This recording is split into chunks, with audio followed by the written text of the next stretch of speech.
আপনি কি জানেন প্রায় ৭০% তরুণ গ্র্যাজুয়েশন জানেই না তারা কোন ক্যারিয়ার বেছে নিবে। আজকের ভিডিওতে আমি বলবো কেন চাকরি আর ক্যারিয়ার একই নয়, আর কিভাবে ক্লাসরুম থেকে কর্পোরেট সফলভাবে যাত্রা শুরু করবেন। অনেক ফ্রেশার ভাবে চাকরি আর ক্যারিয়ার একই জিনিস, কিন্তু আসলে কি তাই?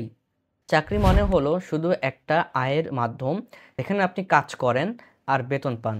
আর ক্যারিয়ার হলো একটি দীর্ঘমেয়াদী যাত্রা, যেখানে আপনি নিজের দক্ষতা বাড়ান, নিজের লক্ষ্য অর্জন করেন এবং ধাপে ধাপে নিজের ভবিষ্যৎ গড়ে তোলেন।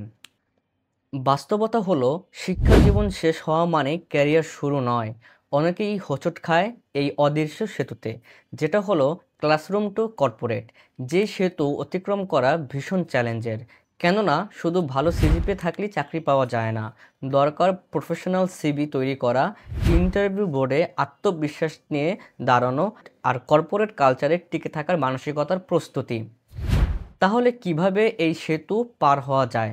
প্রথমত, নিজের সিভি প্রফেশনালভাবে তৈরি করুন। সিভি আপনার প্রথম ইমপ্রেশন, এখানে ভুল করার সুযোগ নেই।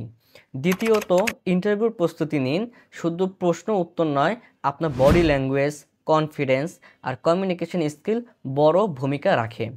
তৃতীয়ত, সফট স্কিল ডেভেলপ করুন, যেমন teamwork, time management, problem solving, critical thinking. এগুলো ছাড়া কর্পোরেট লাইফে টিকে থাকা প্রায় অসম্ভব। আর সবচেয়ে বড় গুরুত্বপূর্ণ, সঠিক মানসিকতা তৈরি করুন।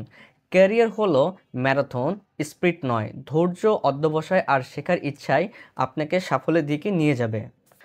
ঠিক এই কারণেই আমি বলি, ক্লাসরুম টু কর্পোরেট শুধু একটা বই নয়, এটা একটা তরুণের ক্যারিয়ার সচেতন হওয়ার প্রথম পাঠ।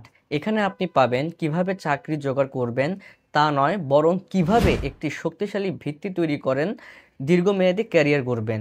আপনি যদি একজন ফ্রেশার হন কিংবা ক্যারিয়ার নিয়ে বিভ্রান্তে থাকেন, এখনই সময় সচেতন হওয়া। মনে রাখবেন, চাকরি কেবল শুরু, ক্যারিয়ার হলো যাত্রা। আর সেই যাত্রা শুরু হোক প্রস্তুতি, আত্মবিশ্বাস আর সঠিক দিক নির্দেশনার মাধ্যমে। যদি ভিডিওটা ভালো না লাগে তাহলে আনলাইক দিবেন, শেয়ার করবেন না। ক্যারিয়ার নিয়ে আপনার সবচেয়ে বড় প্রশ্ন কি, সেটা আমাকে কমেন্ট বক্সে জানান। আমি সময় করে আপনার উত্তর দিব। ধন্যবাদ। আসসালামু আলাইকুম।